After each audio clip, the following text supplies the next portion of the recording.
Madam President, in 2005, the European Union began their emissions trading scheme, which attempts to cap emissions of carbon dioxide from stationary sources within the EU.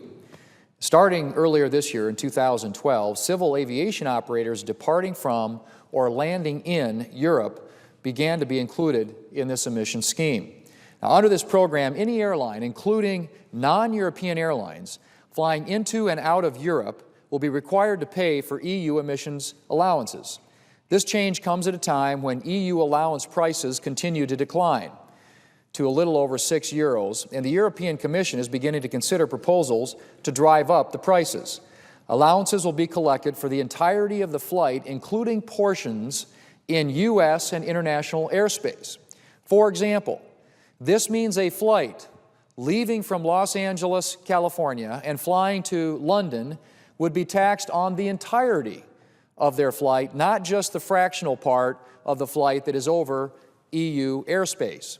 Or to put it another way, you would be taxed as if 100% of your flight was in EU airspace, even though approximately only 7% actually was. That's a flight originating in California here in the United States and flying to London. Very simply, the unilateral imposition of such a scheme on the United States and other countries is arbitrary, unfair, and a violation of international law. Plus, it is being done without any guarantees for environmental improvements and at a huge cost to the aviation industry and constituents that we serve here in this country. According to the International Air Transport Association, the economic cost of this program for airlines is expected to be $1.3 billion in 2012. Let me repeat that. $1.3 billion in 2012 and reach as high as $3.5 billion by the year 2020. Those are revenues coming out of the airlines in this country that would be used to pay for this fee, this tax, if you will, imposed by the EU on United States airspace. By requiring commercial aviation to comply, the EU ETS also limits airlines' capital that could be available for other meaningful purposes, including their ability to invest in more fuel-efficient engines, alternative sources of fuel, in research and development. Now, let me be clear that no one in Congress is against the EU implementing ETS within their boundaries.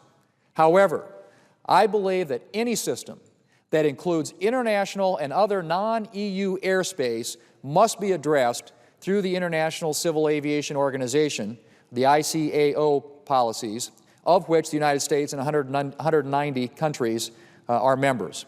In fact, under current ICAO standards, the aviation industry is targeted to achieve a 1.5% average annual improvement in carbon and fuel efficiency through 2020 and carbon neutral growth from 2020 forward.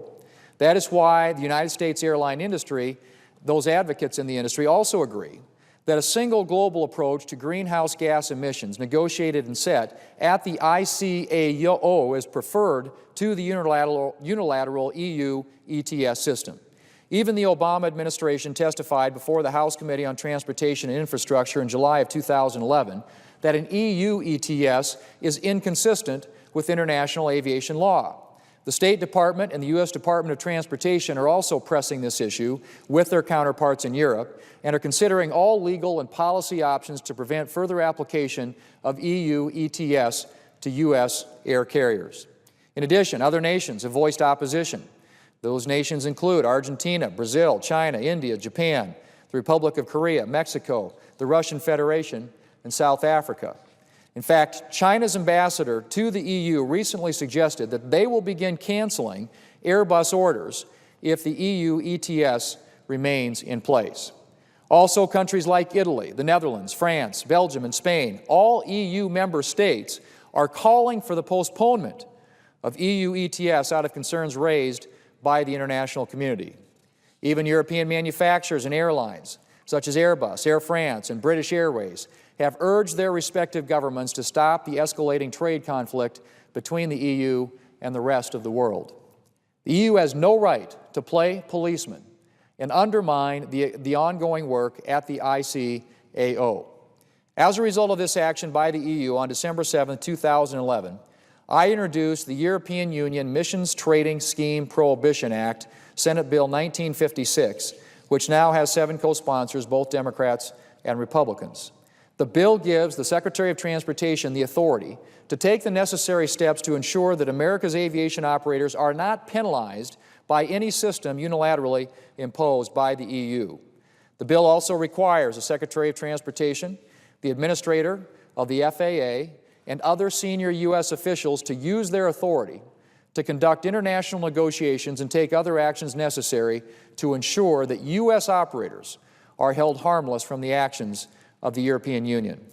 The House of Representatives passed a similar bill by voice vote on October the 24th last year in 2011. The U.S. commercial aviation community, including airlines and manufacturers, are all supportive of my bipartisan bill.